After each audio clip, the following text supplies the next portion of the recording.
सर्वेभ्यो नमो नमः। हम व्यंजना की स्थापना पढ़ रहे हैं।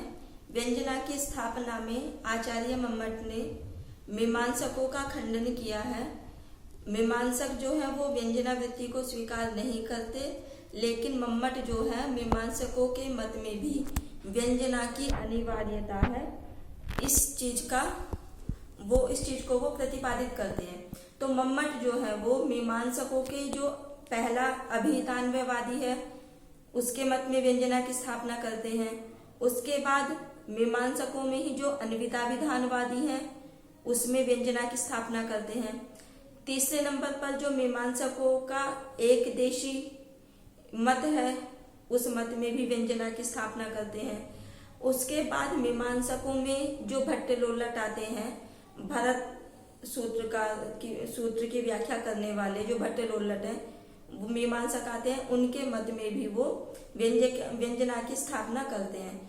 तो उस भट्टलोल्लट के मत में व्यंजना, वो तो खंडन करते हैं भट्टलोल्लट तो, लेकिन जो मम्मट हैं वो भट्टलोल्लट के मत में भी व्यंजना की अनिवार्यता है, इस सिद्धांत को प्रतिपादित करते हैं।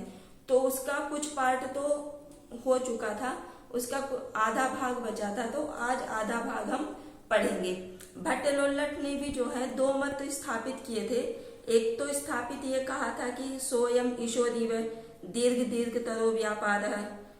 एक तो ये युक्ति दी थी कि एक ही अभिधा व्यापार से लंबा खींच खींच करके कि पहले वाच्यार्थ ले लो, फिर लक्ष्यार्थ ले लो, फिर व्यंग्यार्थ ले लो।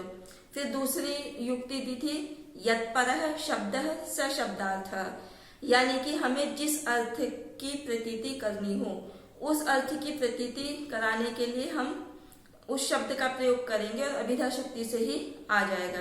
यानी कि अगर हमें लक्ष्यार्थ चाहिए तो लक्ष्यार्थ की प्रतीति हम अभिधा वृत्ति से कर लेंगे।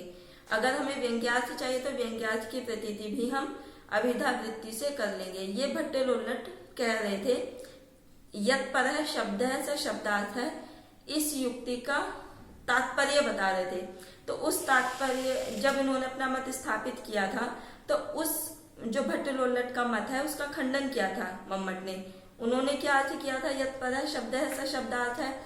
मम्मट ने ये कहते हुए अपना सिद्धांत प्रतिपादित किया था कि यत्परः शब्दः स शब्दार्थ है का मतलब ये है कि यदि कोई चीज प्रमाणांतर से प्राप्त नहीं हो रही है तो उसी की प्रतीति होगी।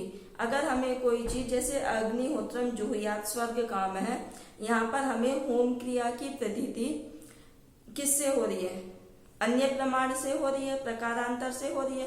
तो वहां पर हम जुहोती यानी कि हवन क्रिया का ग्रहण नहीं करेंगे। दधना जुहोती में दधना जुहोती है तो जुहोती शब्द में हम हवन करना जो है इसका ग्रहण नहीं करेंगे, क्योंकि इसका तो ग्रहण हो रहा है प्रकारांतर से। प्रकारांतर से कहाँ पर हो रहा है, अग्निहोत्रम जुहोती स्वर्ग कामय में हवन करना क्रिया जो साध्य है उसका प्रतिपादन किया जा रहा है।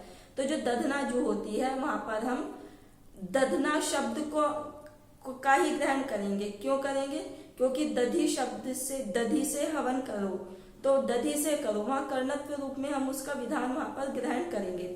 कर्णत्व मात्र का विधान किया गया, क्यों हम उसको ग्रहण करेंगे, क्योंकि वो चीज दधना जो चीज है दधि के द्वारा, दधि द्रव्य के द्वारा करो, उस दधि द्रव्य का कथन जो है, उस दधि द्रव्य का विधान अन्य प्रकार से, अन्य प्रमाण के द्वारा हमें प्राप्त नहीं हो रहा है, इसलिए हम दधि का ग्रहण यहाँ पर करेंगे। यानी कि जो चीज अन्य प्रमाणों से, अन्य प्रकारांतर से हमें प्राप्त नहीं हो रही है उसी का ग्रहण हम करेंगे, उसी का विधान हम करेंगे। ये मम्मट कह रहे हैं, व्यंजनावादी अपने सिद्धांत की स्थापना कर रहे हैं।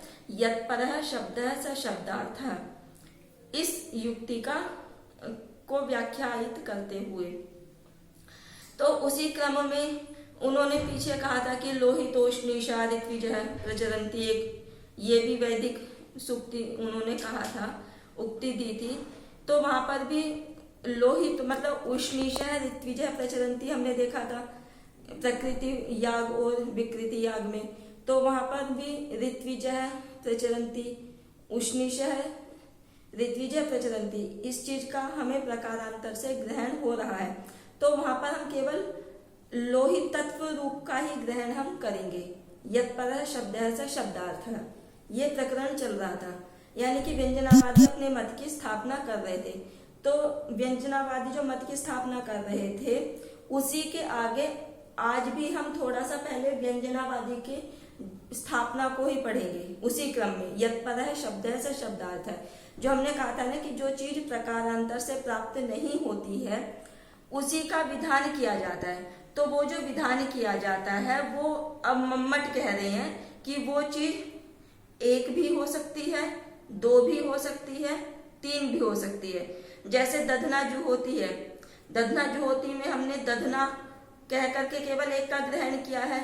सोमेन यजेत कह करके ना तो सोमेन का विधान कहीं और कहा गया है, किया गया है, नहीं यजेत का।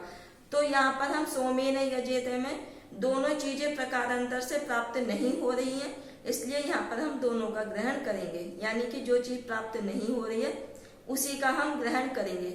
तो इसी को मम्मट बता रहे हैं कि वो चीज जो होती है, वो जो प्रकारांतर से अप्राप्त है, उसका जो प्राप्तकरण किया जाता है, विधान किया जाता है, वो कैसे होता है।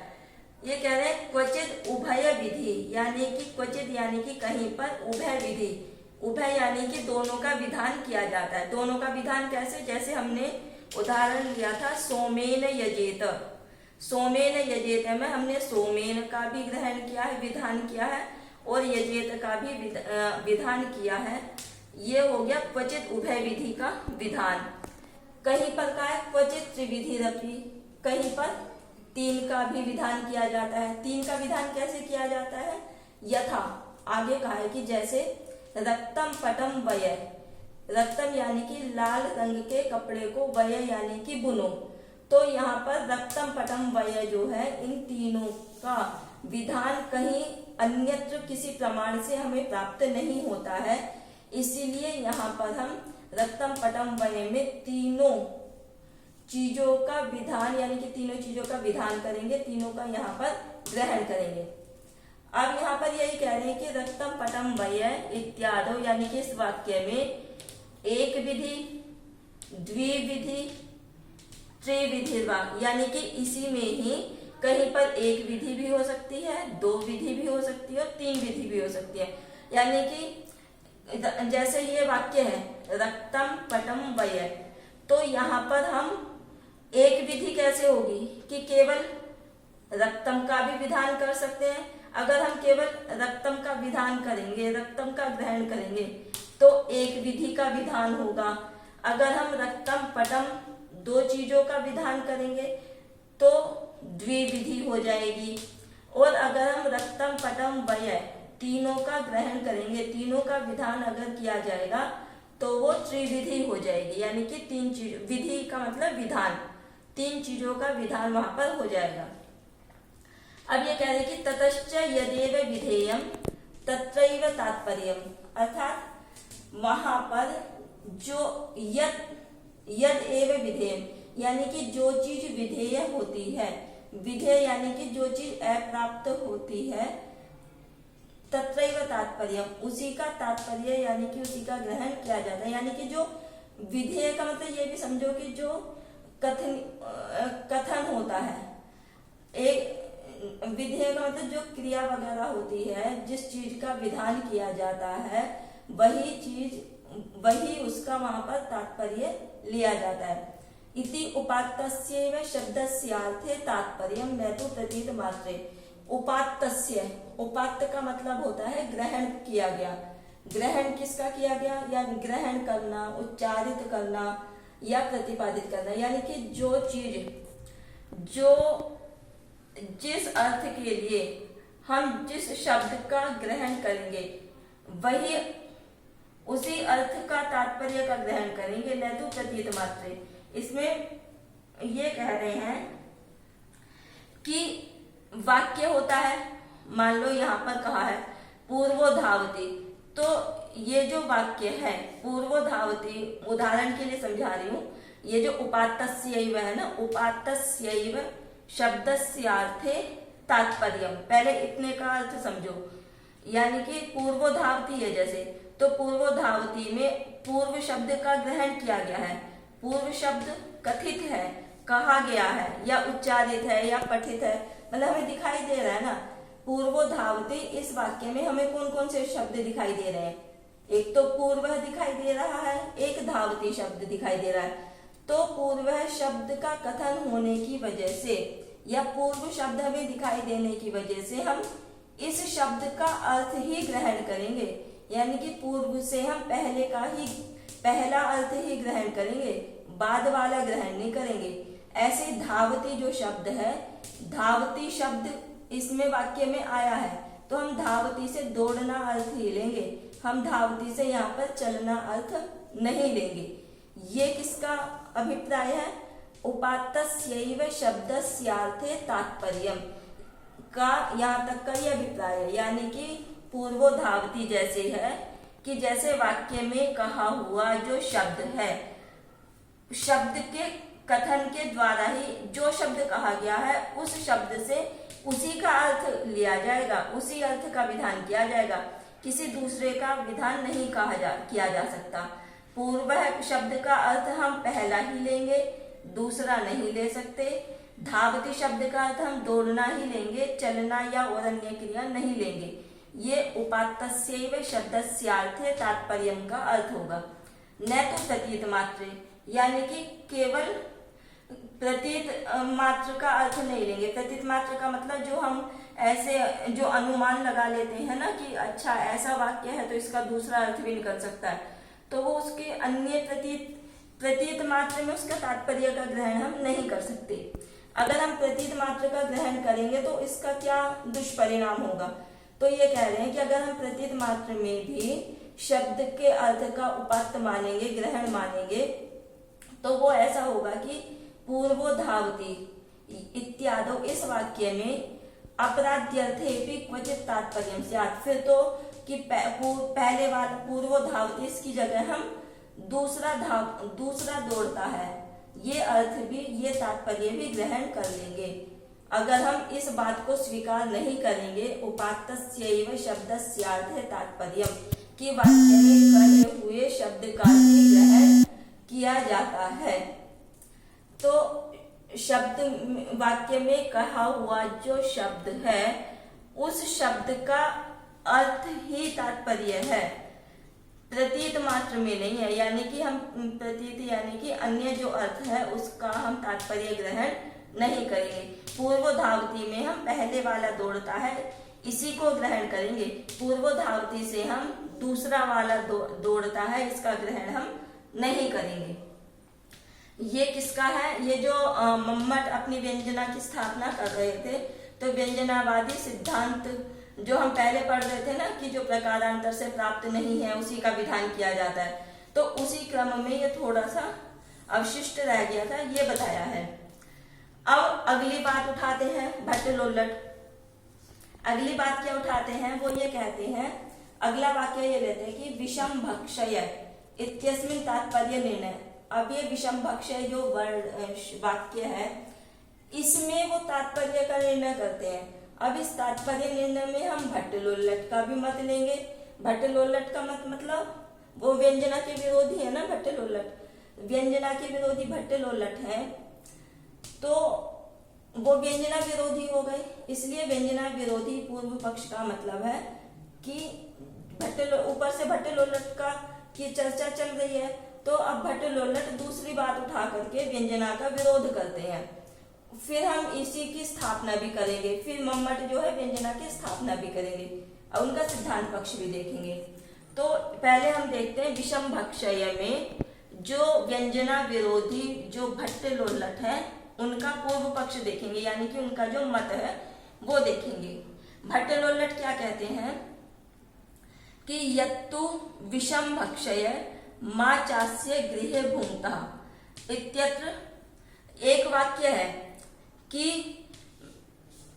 यत्तु का मतलब जो कहा गया है कि मेन वाक्य यह है विषम भक्षय, यानी कि विष का भक्षण कर लो, यानी कि तुम विष का सेवन कर लो, विष खा लो। मां चास्य गृह भूंगता, लेकिन इसके घर में खाना मत खाओ। अब ये क्या कह रहे हैं, देखो दो चीजें थी। उन्होंने कहा था कि जो साध्य होता है, क्रिया होती है, वही मेन होती है मीमांसकों के मत में। तो यहाँ पर क्रिया कौन कौन सी है, पहली क्रिया है भक्षय और दूसरी क्रिया है भूंगता। तो ये जो वाक्य है वैसे तो एक वाक्य है, लेकिन इसको ये दो अलग अलग वाक्य मानते हैं। जो भट्ट लोल्लट है, व्यंजना विरोधी जो मीमांसक भट्ट लोल्लट है, वो ये क्या कहते हैं कि विषम भक्षय ये पहला वाक्य है और मां चास्य गृह भूंगता ये द्वितीय वाक्य है। तो ये कह रहे हैं कि मां चास्य गृह भूंगता कि इसके घर खाना मत खाओ। इस वाक्य का जो अर्थ है एतत् गृहे न भोक्तव्यम, यानी कि इसके घर में खाना नहीं खाना चाहिए। इत्यत्र तात्पर्यम इति, ये तात्पर्य है। स एव वाक्यार्थ इत्युच्यते, यानी कि जो विषम भक्षय शब्द वाक्य है, ये वाक्य इसका वाक्यार्थ है, यानी कि वाच्यार्थ है। जो विषम भक्षय जो है ये वाक्य क्या है, इसका वाक्यार्थ रूप है। वाक्यार्थ रूप यानी कि इसका वाच्यार्थ है, यानी कि जो वाच्यार्थ इसका निकलेगा कि मां चास्य गृहे भूंगता, कि इसके घर भोजन नहीं करना चाहिए। भाई कोई व्यक्ति है, किसके घर भोजन नहीं करना चाहिए, जैसे जो मिलेच्छ वगैरह होते हैं उसके घर कोई भी सात्विक व्यक्ति जो होता है वो खाना नहीं खा सकता। तो उसी के लिए कहा जा रहा है कि मां चास्य गृहे भूंगता, कि इसके घर में खाना नहीं खाना चाहिए। तो जो अर्थ इसका निकल रहा है वही अर्थ किसका निकलेगा, विषम भक्षय का, कि विष खा लो। यानी कि विष खा लो मतलब कोई व्यक्ति है उसे भूख लग रही है, दो व्यक्ति हैं तो कहते हैं कि चलो जिसके घर खाना नहीं खाना चाहिए उसके घर भी वो क्या कह रहा है कि भूख लग रही है, चलो इसके घर खा लेते हैं। तो दूसरा उसका निषेध करता है कि इसके घर खाना नहीं खाना चाहिए। क्यों नहीं खाना चाहिए, जो अर्थ इसका है वो इस वाक्य को न कह करके अगर ये भी बोल दे कि विष का सेवन कर लो, कि तुम इसके घर खाने से अच्छा है कि तुम अपना जहर खा लो, ये अर्थ भी इसी अर्थ को द्योतित करेगा कि इसके घर खाना नहीं खाना चाहिए। तो यहाँ पर जो तात्पर्य है कि मां चास्य गृहे भूंगता, कि एतद् गृहे न भोक्तव्यम, कि एतद् गृह यानी कि इस घर में खाना नहीं खाना चाहिए। यहाँ पर जो तात्पर्य है ये तात्पर्य क्या है, विषम भक्षय इसका वाक्यार्थ है, यानी कि यही वाक्यार्थ यहाँ पर कहा गया है। ये क्लियर हो गया या नहीं हो गया होगा शायद। मतलब दो चीजें हैं कि मां चास्य गृह भूंगता, कि इसके घर भोजन नहीं करना चाहिए। तपस्वी लोग हैं, मैं तुम्हें वैसे बताती हूँ कि जैसे दो तपस्वी लोग हैं या जंगल में तपस्या करने वाले सिद्ध लोग हैं, एक दो में से एक पूरा सिद्ध है एक नहीं है। तो रास्ते में कोई एक घर ऐसा आया कि जहां पर व्यक्ति शुद्ध सात्विक रूप से खाना नहीं खाया जाता हो, जहां पर जीव हिंसा होती इत्यादि कार्य होता हो, तो उसके घर की वहां यहाँ पर चर्चा की ऐसे घर में हमें खाना नहीं खाना चाहिए। तो अगर एक छोटा बच्चा भी कहता है बड़े से कि भूख लग रही है, भूख से बिल्कुल व्यथित है, उससे रहा नहीं जा रहा, तो कह रहा है कि चलो इसी के घर में खा लेते, तो बड़ा कहता है कि एतद् गृहे न भोक्तव्यम, कि हमें ऐसे घर में खाना नहीं खाना चाहिए जहां मलिनता इत्यादि हो, जहां पर शुद्धता ना हो। शुद्धता केवल साफ सफाई नहीं है, सफाई का मतलब वैचारिक रूप से भी शुद्धता हो, खाना बनाते समय वो किस तरीके के विचार रख रहे हैं, या शुद्धता का मतलब सात्विक गुणों से युक्त जहाँ जो घर होगा हमें वहीं पर खाना खाना चाहिए। जो घर सात्विक गुणों से युक्त नहीं होगा वहां पर खाना नहीं खाना चाहिए। तो इसके घर खाना नहीं खाना चाहिए, या तो इस वाक्य को बोल दो, या ये बोल दो कि अगर छोटा बच्चा कह रहा है कि खाना इसके घर खा लेते हैं, तो बड़ा झुंझलाहट के ये नहीं कह देता कई बार कि जहर खा लो। अगर हमें उसके घर में नहीं भेजना है खाने के लिए तो डायरेक्ट ये कह देते हैं कि जहर खा लो। तो इसी मत को भट्ट लोल्लट जो है मीमांसक, जो व्यंजना का विरोध करते हैं, वो इस बात को कह रहे हैं कि जो माँ चास्य गृह भुंक्ता का जो वाक्यार्थ है वो विषम भक्षय में आ जाता है। तो जो ये किसका विरोध कर रहे हैं, वो ऊपर जो शब्द कहा गया है ना, उपात्तस्यैव शब्दस्यार्थे, कि जिस शब्द का जिस अर्थ का वाक्य में जो शब्द ग्रहण करेंगे उस शब्द से वही अर्थ निकलेगा।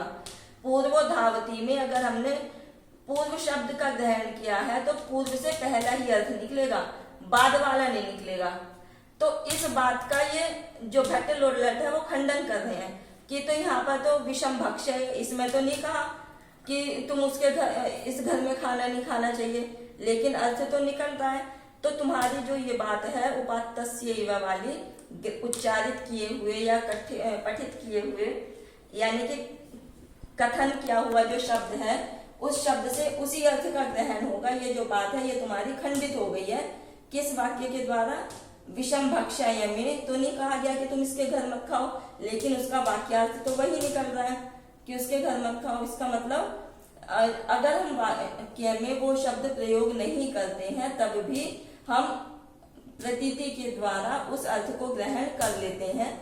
ये व्यंजना विरोधी जो भट्ट लोल्लट है वो कह रहे हैं। अब इसका खंडन मम्मट करते हैं, यानी कि जो व्यंजनावादी हैं, व्यंजना को स्वीकार करने वाले जो हैं, वो अपना सिद्धांत पक्ष रख रहे हैं। वो सिद्धांत पक्ष क्या कह रहे हैं कि तत्र चकार एक वाक्यता सूचनार्थ है। तत्र यानी कि यहाँ पर जो विषम भक्षय माँ च अस्य, यहाँ चास्य शब्द दिख रहा है ना, तो चास्य में अगर हम संधि विच्छेद करेंगे तो च प्लस अस्य निकलेगा। तो यहाँ पर जो इस च का जो ग्रहण किया गया है, वो च का ग्रहण किया है, वो इन दोनों वाक्यों को जोड़ता है। तो इन दोनों वाक्यों को जोड़ने से वो ये दोनों अलग अलग वाक्य नहीं होंगे बल्कि एक ही वाक्य होगा। इसलिए जो शब्द कहा गया है, वाक्य में जो शब्द कहा गया उस शब्द से वही अर्थ का विधान किया जाएगा, अन्य अर्थ में हम उसका तात्पर्य नहीं ले सकते। ये तत्र चकार एक वाक्यता सूचनार्थ है, यानी कि एक वाक्यता की सूचना के लिए यहाँ पर चकार का ग्रहण किया गया है। इसके द्वारा व्यंजनावादी जो है वो अपने सिद्धांत की स्थापना करते हैं। अब जो आगे जो फिर इनको जो भट्ट लोल्लट है, मीमांसक है, व्यंजना विरोधी जो मीमांसक भट्ट लोल्लट है, वो फिर अपना दूसरी बात रखते हैं। वो दूसरी बात क्या रख रहे हैं कि न च आख्यात वाक्ययोर द्वयोः अंग अंगी भाव इति, कि न च आख्यात यानी कि जो आख्यात किसे कहते हैं? क्रियापद को, कि जो क्रियापद है, जो क्रियापद में और वाक्य, इन दोनों का जो है वो अंग अंगी भाव है। अंग अंगी भाव कैसे है? जैसे ये कह रहे हैं कि विष भक्षण वाक्यस्य, यहाँ पर जो विष भक्षण वाक्य का शोधित वाक्यत्वेन अंगता कल्पनीयता इति, कि यानी कि शोधित वाक्य के द्वारा अंगता की कल्पना कर लेनी चाहिए। विष भक्षणादपि दुष्टम एतद् गृहे भोजनमिति सर्वथा मास्य गृहे भुंक्ता इति उपात्त शब्दार्थे एव तात्पर्यम्। ये ना शायद व्यंजनावादी का ना सिद्धांत पक्षी होगा, व्यंजना विरोधी नहीं होगा। ये गलती से हो गया, लिखा गया यहाँ पर, क्योंकि आगे जो वाक्य है ना, ये व्यंजना विरोधी नहीं होगा, ये व्यंजनावादी सिद्धांती होगा। ये गलती से लिखा गया थोड़ा। तो व्यंजनावादी जो सिद्धांत पक्ष है उसी को आगे बढ़ाया जा रहा है कि नैच आख्यात वाक्ययो द्वययो अंग अंगी भाव। वैसे तो जो आख्यात है, यानी कि आख्यात किसे कहते हैं? आख्यात क्रियापद को कहते हैं। क्रियापद यानी कि जैसे यहाँ पर विषम भक्ष्य में भक्ष्य शब्द क्रिया है, माचास्य गृह भुंगथा में भुंगथा ये आख्यात शब्द है। तो विषम भक्ष्य और माचास्य गृह भुंगथा ये दोनों वाक्य जो है आपस में अंग अंगी भाव है, भाव नहीं है। नए शब्द का ग्रहण किया गया ना, तो यहाँ पर विषम भक्ष्य और माचास्य गृह भुंगथा, वैसे तो ये दोनों आपस में अंग अंगी भाव नहीं है, लेकिन विष भक्षण वाक्य से कि विष खा लो, इस वाक्य का सुहृद वाक्यत्वेन अंगता करते हैं। सुहृद वाक्य के रूप में अंगता की कल्पना कर लेनी चाहिए। देखो ये कह रहे हैं मम्मट वो ये कि जो मित्र है, ये जो कथन कहा गया है किसी मित्र का कहा गया है। दो मित्र हैं, अगर मैंने जो उदाहरण दिया था कि दो तपस्वी जा रहे हैं या एक तपस्वी के साथ एक छोटा तपस्वी बच्चा जा रहा है, तो वो शत्रु तो होंगे नहीं, मित्र ही होंगे। तो क्या एक मित्र अपने दूसरे मित्र को ये कहेगा कि तुम विष भक्षण कर लो? नहीं कह सकता ना, कि तुम जहर खा लो। अगर जहर कोई, वो तो शत्रु को भी नहीं कह सकता। कोई वैसा व्यक्ति होगा वो जहर दे तो सकता है जो गलत व्यक्ति होगा, मतलब जो सही व्यक्ति है, तपस्वी व्यक्ति है, मित्र, सामान्य मित्र व्यक्ति भी ये नहीं कहेगा किसी से कि तुम जहर खा लो। तो ये जो वाक्य कहा गया विषम भक्ष्य है कि तुम, ये सुहृद वाक्य के रूप में अंगता की कल्पना कर लेनी चाहिए। यानी कि विषम भक्ष्य जो शब्द है ये माचास्य गृहम भूंगता, इसके घर खाना खाने से अच्छा तो है कि तुम जहर खा लो, ये वाक्यार्थ यहाँ पर निकलेगा। ये व्यंजना का जो सिद्धांत है, व्यंजना को प्रस्तुत करने वाले जो है वो ये कह रहे हैं कि विषम भक्ष्य को हम इसकी अंगता के रूप में इसकी कल्पना कर लेंगे। ये कि एक सुहृद वाक्य के द्वारा जो मित्र है उसके द्वारा कहा गया है कि तुम इसके घर खाने से अच्छा तो है कि तुम जहर खा लो। वहां पर भले ही अंग अंगी भाव नहीं है दोनों में, लेकिन एक तो चकार के द्वारा एक वाक्यता की सूचना स्थापित की गई है, दूसरी ये है कि कोई भी मित्र अपने मित्र को, दूसरे मित्र को जहर खाने के लिए नहीं खाएगा। वहां पर उसकी अंगता के रूप में कल्पना कैसे करेंगे कि इसके घर, मिलेच्छ के घर खाना खाने से अच्छा है कि तुम जहर खा लो। हम वहां पर भी देखते हैं ना, महाभारत में भी श्री कृष्ण जो है जब जाते हैं दूत बन करके, तो वो दुर्योधन के घर खाना नहीं खाते हैं, बल्कि किसके घर खाते हैं? विदुर के घर खाते हैं, तपस्वी के घर खाते हैं। वो ये कहते हैं कि अगर मैंने दुर्योधन का खाना खा लिया तो मैं उसका ऋणी बन जाऊंगा। ऋणी बनने का मतलब वो व्यक्ति ठीक नहीं है, फिर जब मेरे ऊपर ऋण आ जाएगा तो मुझे उसके अनुकूल चलना पड़ेगा। अनुकूल चलने का मतलब मुझे भी विधर्मी होना पड़ेगा, धर्म के विरुद्ध कार्य करना पड़ेगा। इसलिए वो दुर्योधन के घर खाना नहीं खाते हैं, बल्कि विदुर के घर खाना खाते हैं। मतलब खाने का बहुत महत्व हर जगह दिखाया गया है कि कहाँ खाना चाहिए, किसके यहाँ खाना चाहिए, किस तरीके से खाना चाहिए।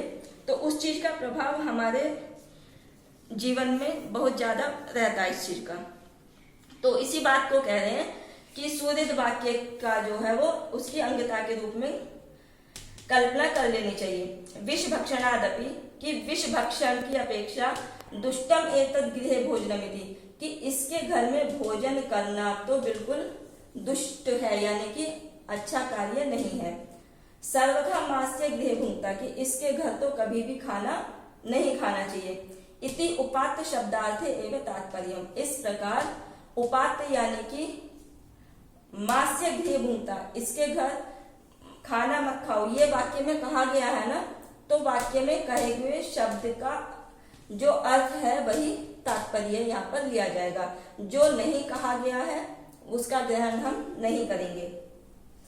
अब व्यंजनावादी जो सिद्धांत पक्ष है उसी को आगे कह रहे हैं, इसका व्यंजना विरोधी का ही खंडित कर रहे हैं कि यदि च शब्द श्रुते अनंतरम, यदि शब्द के सुनने के तुरंत बाद यावन अर्थो लभ्यते, कि जो अर्थ हमें प्राप्त होता है, तावती शब्दस्य अभिधा एव व्यापार, कि अगर वही शब्द का अभिधा के द्वारा व्यापार होता है, यानी कि अगर हमने शब्द सुना और शब्द सुनने के तुरंत बाद हमें जो अर्थ प्राप्त होता है, वो अर्थ ही अगर शब्द का अभिधा व्यापार है, ततः कथम, तो वो यहाँ कैसे फिट हो सकता है। आगे की पंक्तियों में जैसे ब्राह्मण पुत्रस्ते जाते हैं, कि हे ब्राह्मण तुम्हारे पुत्र उत्पन्न हुआ।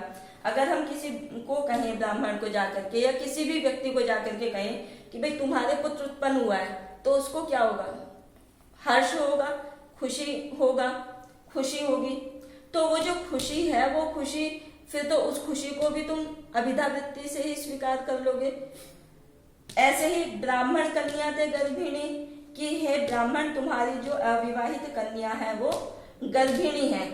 अगर कोई इस वाक्य को आकर के बोलता है तो क्या होता है, शोक होता है। तो इसका मतलब फिर जो शोक है उसको भी तुम अभिधा व्यापार से स्वीकार करो। हर्ष शोक आदि नाम अपनी न वाच्यत्वम, फिर तो हर्ष शोक आदि का भी तुम वाच्यत्व स्वीकार नहीं कर सकते। क्यों नहीं कर सकते, क्योंकि भाई तुरंत बाद थोड़ी ना हमें हर्ष शोक जो होता है वो एक अनुमान के द्वारा होता है। ऐसा नहीं कि उन्होंने शब्द कहा तो वो शब्द का अभिधा के द्वारा व्यापार नहीं है, उससे तो केवल अर्थवाच्यार्थ वही निकलेगा ना कि हाँ भाई उसकी तुम्हारे पुत्र उत्पन्न हुआ। पुत्र उत्पन्न होने के बाद जो हमें खुशी होती है, वो खुशी किसी अभिधा शक्ति से नहीं मिलती है, वो हमें किसी और चीज से मिलती है। अगर ये मम्मट जो है उसको कह रहे हैं मीमांसकों को कि अगर शब्द सुनने के तुरंत बाद अगर जो हमें शब्द का अर्थ मिलता है, अगर हम उसे अभिधा शक्ति के द्वारा माने, तो जो ब्राह्मण तुम्हारे पुत्र उत्पन्न हुआ है, ये जो हमें खुशी हुई है, तो ये खुशी भी अभिधा शक्ति से ही मानोगे। लेकिन ये तो यहाँ पर वाच्यत्व नहीं है, तो वाच्यत्व नहीं है तो अभिधा शक्ति से कैसे स्वीकार कर सकते हो। ऐसे ब्राह्मण कन्या थे गर्भिणी कह करके हमें क्या होता है, शोक होता है, दुख होता है। तो वो दुख क्या तुम अभिधा शक्ति से मान रहे हो, अभिधा शक्ति से मानोगे तो वो तो वाच्यत्व नहीं है। तो इसका मतलब ये चीजें हर्ष शोक आदि जो है यहाँ पर वाच्यत्व नहीं है, अर्थात वाच्यार्थ नहीं है, ये अभिधा शक्ति के द्वारा नहीं कही जा सकती। अब इसके बाद ये कह रहे कि कस्माच्च लक्षणा, कि फिर तुम लक्षणा को भी कैसे स्वीकार करोगे अगर तुम अभिधा शक्ति को ही स्वीकार। भाई हमें पता है ना, जो मीमांसक हैं, मीमांसक क्या करते हैं, अभिधा को तो मानते हैं, लेकिन लक्षणा को भी स्वीकार करते हैं। तो जब लक्षणा को स्वीकार करते हो तो तुम कह रहे हो कि अभिधा से ही सारा मान लो, अभिधा से ही सब कुछ हो जाता है, तो तुम लक्षणा को भी स्वीकार क्यों करते हो। लक्षणा को भी स्वीकार मत करो।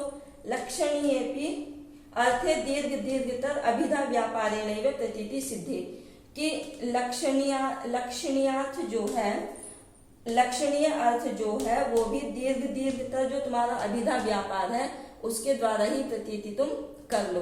क्योंकि जो मुकुल भट्ट है उन्होंने लक्षणा को स्वीकार कर दिया है, मतलब लक्षणा को मानते हैं, केवल व्यंजना को नहीं मानते, वो व्यंजना को मानने में दीर्घतर व्यापार कर देते हैं। तो ये कह रहे हैं कि जब तुम व्यंजना को मानने में दीर्घतर व्यापार कर रहे हो, यानी कि दीर्घतर का मतलब अभिधा से ही पहले वाच्यार्थ ले लो, फिर लक्ष्यार्थ ले लो, फिर व्यंग्यार्थ ले लो, ये मीमांसक कह रहे हैं।